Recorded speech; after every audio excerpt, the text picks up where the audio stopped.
a WikiVidi documentaries production. Don't forget to like and subscribe. Enjoy. Guy Fawkes. Guy Fawkes was a member of a group of provincial English Catholics who planned the failed Gunpowder Plot of 1605. He was born and educated in York, England.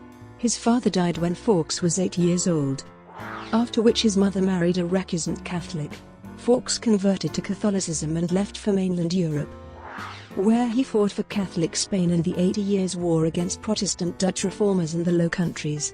He travelled to Spain to seek support for a Catholic rebellion in England without success. He later met Thomas Wintour, with whom he returned to England, and Wintour introduced him to Robert Catesby, who planned to assassinate and restore a Catholic monarch to the throne. The plotters leased an undercroft beneath the House of Lords, and Fawkes was placed in charge of the gunpowder which they stockpiled there. The authorities were prompted by an anonymous letter to search Westminster Palace during the early hours of the 5th of November, and they found Fawkes guarding the explosives. He was questioned and tortured over the next few days, and he finally confessed. Immediately before his execution on the 31st of January, Fawkes fell from the scaffold where he was to be hanged and broke his neck, thus avoiding the agony of being hanged, drawn and quartered. He became synonymous with the Gunpowder Plot, the failure of which has been commemorated in Britain as Guy Fawkes Night since the 5th of November 1605, when his effigy is traditionally burned on a bonfire, commonly accompanied by fireworks. Childhood. Guy Fawkes was born in 1570 in Stonegate, York. He was the second of 4 children born to Edward Fawkes, a proctor and an advocate of the consistory court at York, and his wife, Edith. Guy's parents were regular communicants of the Church of England, as were his paternal grandparents. His grandmother, born Ellen Harrington, was the daughter of a prominent merchant, who served as Lord Mayor of York in 1536. Guy's mother's family were recusant Catholics, and his cousin, Richard Cowling, became a Jesuit priest. Guy was an uncommon name in England, but may have been popular in York on account of a local notable, Sir Guy Fairfax of Steeton. The date of Fawkes' birth is unknown, but he was baptized in the Church of St. Michael le Belfry on the 16th of April, as the customary gap between birth and baptism was 3 days. He was probably born about the 13th of April.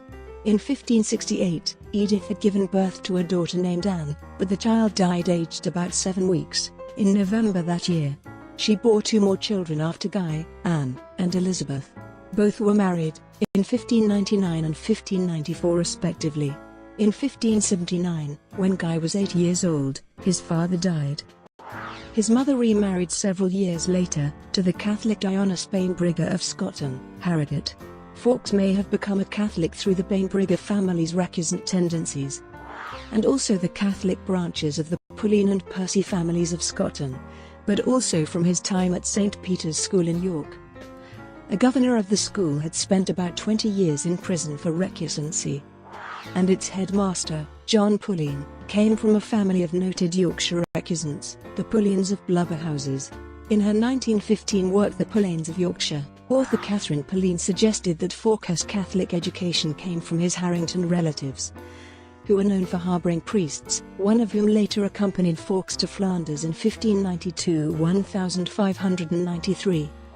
Fawkes' fellow students included John Wright and his brother Christopher and Oswald Tessamond, Edward Oldcorn, and Robert Middleton, who became priests. After leaving school, Fawkes entered the service of Anthony Browne, 1st Viscount Montague. The Viscount took a dislike to Fawkes and after a short time dismissed him. He was subsequently employed by Anthony Maria Browne, 2nd Viscount Montague, who succeeded his grandfather at the age of 18. At least one source claims that Fawkes married and had a son, but no known contemporary accounts confirm this. Military career. In October 1591, Fawkes sold the estate in Clifton in York that he had inherited from his father. He travelled to the continent to fight in the 80 Years' War for Catholic Spain against the new Dutch Republic and, from 1595 until the Peace of Vervins in 1598, France. Although England was not by then engaged in land operations against Spain, the two countries were still at war, and the Spanish Armada of 1588 was only 5 years in the past. He joined Sir William Stanley, an English Catholic, and veteran commander in his mid-50s who had raised an army in Ireland to fight in Leicester's expedition to the Netherlands. Stanley had been held in high regard by Elizabeth I. But following his surrender of Deventer to the Spanish in 1587, he, and most of his troops, had switched sides to serve Spain. Fawkes became an alferez or junior officer, fought well at the Siege of Calais in 1596, and by 1603 had been recommended for a captaincy. That year, he travelled to Spain to seek support for a Catholic rebellion in England. He used the occasion to adopt the Italian version of his name, Guido, and in his memorandum described James I as a heretic who intended to have all of the Papist sect driven out of England. He denounced Scotland and the king's favourites among the Scottish nobles, writing, "It will not be possible to reconcile these two nations, as they are, for very long."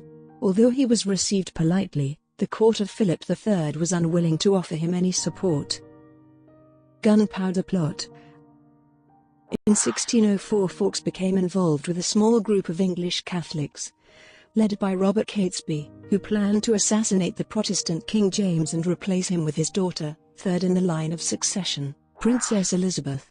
Fawkes was described by the Jesuit priest and former school friend Oswald Tessamond as pleasant of approach and cheerful of manner, opposed to quarrels and strife, loyal to his friends. Tessamond also claimed Fawkes was a man highly skilled in matters of war, and that it was this mixture of piety and professionalism that endeared him to his fellow conspirators.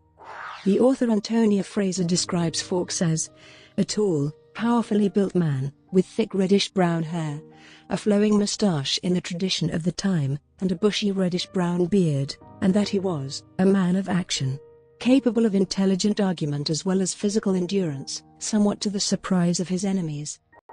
The first meeting of the five central conspirators took place on Sunday the 20th of May 1604, at an inn called the Duck and Drake, in the fashionable Strand district of London.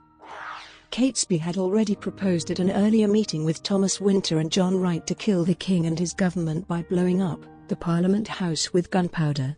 Wintour, who at first objected to the plan, was convinced by Catesby to travel to the continent to seek help. Wintour met with the Constable of Castile, the exiled Welsh spy Hugh Owen, and Sir William Stanley, who said that Catesby would receive no support from Spain.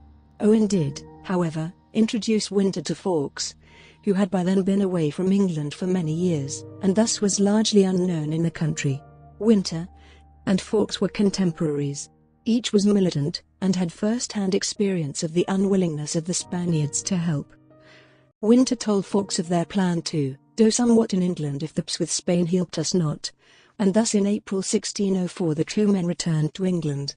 Wintour's news did not surprise Catesby. Despite positive noises from the Spanish authorities, he feared that the deeds would not answer. One of the conspirators, Thomas Percy, was promoted in June 1604. Gaining access to a house in London that belonged to John Wynyard, keeper of the King's Wardrobe, Fawkes was installed as a caretaker and began using the pseudonym John Johnson, servant to Percy. The contemporaneous account of the prosecution claimed that the conspirators attempted to dig a tunnel from beneath Wynyard's house to Parliament. Although this story may have been a government fabrication, no evidence for the existence of a tunnel was presented by the prosecution, and no trace of one has ever been found. Fawkes himself did not admit the existence of such a scheme until his fifth interrogation, but even then he could not locate the tunnel. If the story is true, however, by December 1604 the conspirators were busy tunneling from their rented house to the House of Lords. They ceased their efforts when, during the tunneling, they heard a noise from above. Fawkes was sent out to investigate, and returned with the news that the tenant's widow was clearing out a nearby undercroft, directly beneath the House of Lords. The plotters purchased the lease to the room, which also belonged to John Wynyard. Unused and filthy, it was considered an ideal hiding place for the gunpowder the plotters planned to store. According to Fawkes, 20 barrels of gunpowder were brought in at first, followed by 16 more on the 20th of July. On the 28th of July, however, the ever-present threat of the plague delayed the opening of Parliament until Tuesday the 5th of November. Overseas. In an attempt to gain foreign support, in May 1605 Fawkes travelled overseas and informed Hugh Owen of the plotter's plan. At some point during this trip his name made its way into the files of Robert Cecil, 1st Earl of Salisbury, who employed a network of spies across Europe. One of these spies, Captain William Turner, may have been responsible, although the information he provided to Salisbury usually amounted to no more than a vague pattern of invasion reports, and included nothing which regarded the Gunpowder Plot. On the 21st of April he told how Fawkes was to be brought by testament to England. Fawkes was a well-known Flemish mercenary, and would be introduced to Mr. Catesby, and honourable friends of the nobility, and others who would have arms and horses in readiness. Turner's report did not, however, mention Fawkes' pseudonym in England, John Johnson, and did not reach Cecil until late in November, well after the plot had been discovered. It is uncertain when Fawkes returned to England, but he was back in London by late August 1605, when he and Wintour discovered that the gunpowder stored in the undercroft had decayed. More gunpowder was brought into the room, along with firewood to conceal it. Fawkes' final role in the plot was settled during a series of meetings in October. He was to light the fuse and then escape across the Thames. Simultaneously, a revolt in the Midlands would help to ensure the capture of Princess Elizabeth. Acts of regicide were frowned upon, and Fawkes would therefore head to the continent, where he would explain to the Catholic powers his holy duty to kill the king and his retinue. Discovery. A few of the conspirators were concerned about fellow Catholics who would be present at Parliament during the opening. On the evening of the 26th of October, Lord Monteagle received an anonymous letter warning him to stay away and to retire yourself into Yower County, whence Yower may expect the event in safety, for they shall receive a terrible blow this Parliament. Despite quickly becoming aware of the letter informed by one of Monteagle's servants, the conspirators resolved to continue with their plans, as it appeared that it was clearly thought to be a hoax. Fawkes checked the undercroft on the 30th of October, and reported that nothing had been disturbed. Monteagle's suspicions had been aroused, however, and the letter was shown to King James. The king ordered Sir Thomas Knevet to conduct a search of the cellars underneath Parliament, which he did in the early hours of the 5th of November. Fawkes had taken up his station late on the previous night, armed with a slow match and a watch given to him by Percy, because he should know how the time went away. He was found leaving the cellar shortly after midnight, and arrested. Inside, the barrels of gunpowder were discovered hidden under piles of firewood and coal. Torture. Fawkes gave his name as John Johnson and was first interrogated by members of the King's Privy Chamber, where he remained defiant. When asked by one of the lords what he was doing in possession of so much gunpowder, Fawkes answered that his intention was to blow you Scotch beggars back to your native mountains.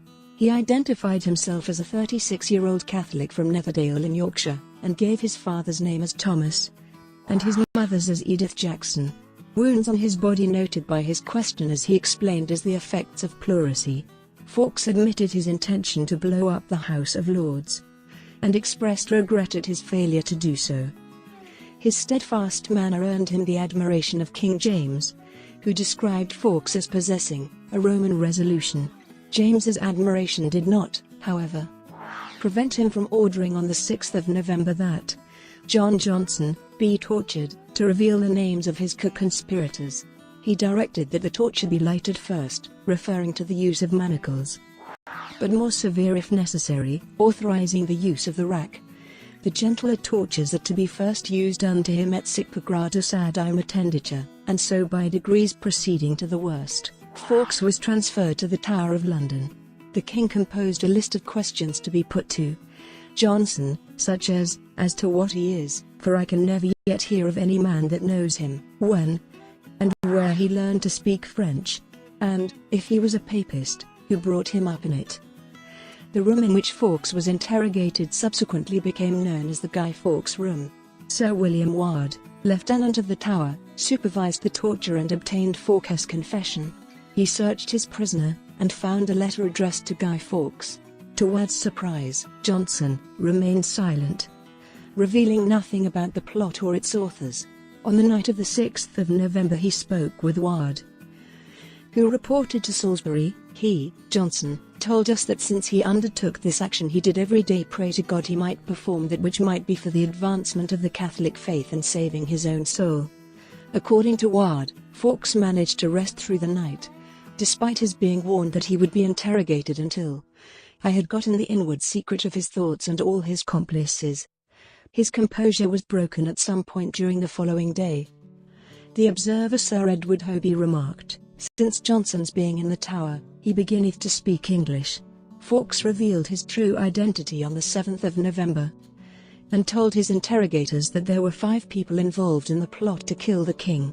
He began to reveal their names on the 8th of November, and told how they intended to place Princess Elizabeth on the throne. His third confession, on the 9th of November, implicated Francis Tresham.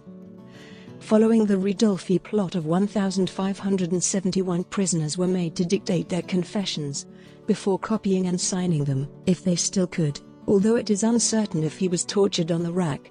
Fawkes' scrawled signature bears testament to the suffering he endured at the hands of his interrogators. Trial and execution. The trial of 8 of the plotters began on Monday the 27th of January 1606.